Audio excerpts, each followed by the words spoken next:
We broke up quietly. No screaming, no tears. Just two people standing under a streetlight, pretending they were fine. She said, "We're hurting each other," and I nodded. Because loving her had already taught me how to lie. I knew, even then, that this silence was heavier than any argument we could have had. It was an ending written in the rain, a promise dissolving into the night. I just didn't understand why yet. I thought our love had simply run its course, like a story reaching its final page, but the story wasn't over. I was just reading it in the wrong direction. The apartment felt smaller without her, as if the walls were closing in, finally telling the truth of our separation. Her belongings were still there, untouched, like ghosts of a life we once shared.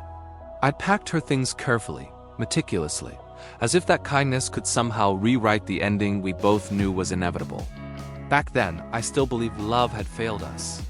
I hadn't yet realized that love was never the problem. It was the only thing that was ever real.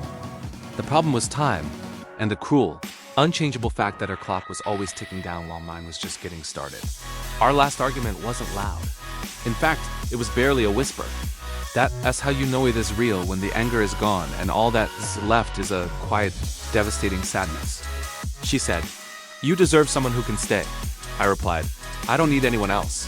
And in that moment, for the very first time, she looked at me like goodbye. It wasn't a look of anger or disappointment, but of profound sorrow. It was the look of someone who had already mourned us, long before I even knew we were dying. I just saw it as a fight we needed to get through, not the final nail in our coffin. We stopped touching long before we stopped loving. It was gradual. A hand not taken, a space on the couch that grew wider each day. Our conversations became careful, navigating a minefield of unspoken truths.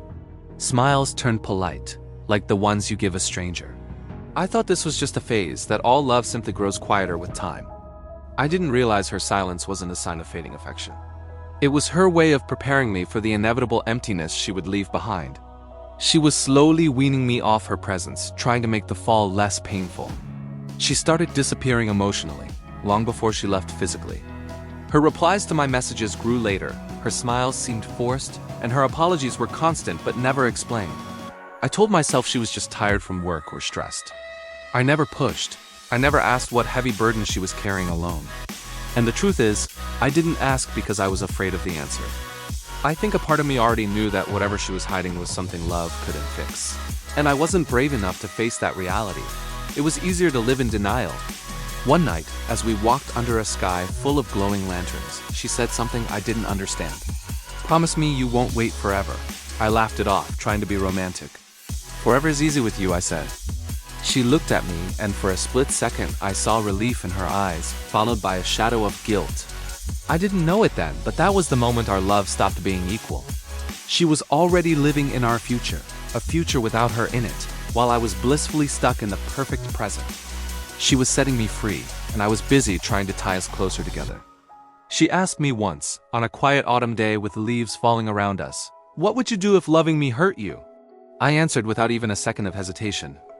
I'd endure it. I thought it was the perfect, romantic answer. The answer of a devoted partner. But she went completely silent. Her expression fell. That's when I failed the test I didn't even know I was taking. She wasn't looking for a hero willing to suffer for her. She was looking for someone strong enough to let her go. My answer only confirmed her greatest fear, that my love would become my own cage. I used to think she was afraid of losing me, that she pushed me away because she was scared of getting hurt. But I was wrong. She was never afraid of losing me. She was afraid that I would lose myself in the process of loving her. She knew from the very beginning that she was a temporary stop, a beautiful moment in time she couldn't stay in. Loving her meant standing in a place she was destined to leave. And I loved her the way people love things they refuse to let go of, with a desperate grip that only tightened the more she tried to slip away. Before the deep love, before the promises and the pain, she warned me. On one of our first dates, with a shy smile, she said, "I'm not good at staying." I heard it as insecurity, a plea for reassurance. I thought she was just being modest, or maybe she'd been hurt before. I didn't understand. It wasn't a confession of her past. It was a prophecy of our future. She was handing me the ending of our story right at the beginning, but I was too blinded by the hope of a new chapter to read the words. I was already in love with the idea of fixing her, not realizing she was never broken. The very first time we met, she smiled like someone who was borrowing happiness from a future that wasn't hers. It was a beautiful, fragile thing, and I fell for it instantly. I didn't know then that she was already planning her exit, already calculating how to leave with the least amount of collateral damage. I loved her forward, building a future brick by brick. She loved me knowing the end, trying to gently dismantle it before it was even built. Our love was a story told in two different directions, a collision of beginning and end. And that's why, from the very first hello, it was always doomed to be a beautiful, tragic goodbye.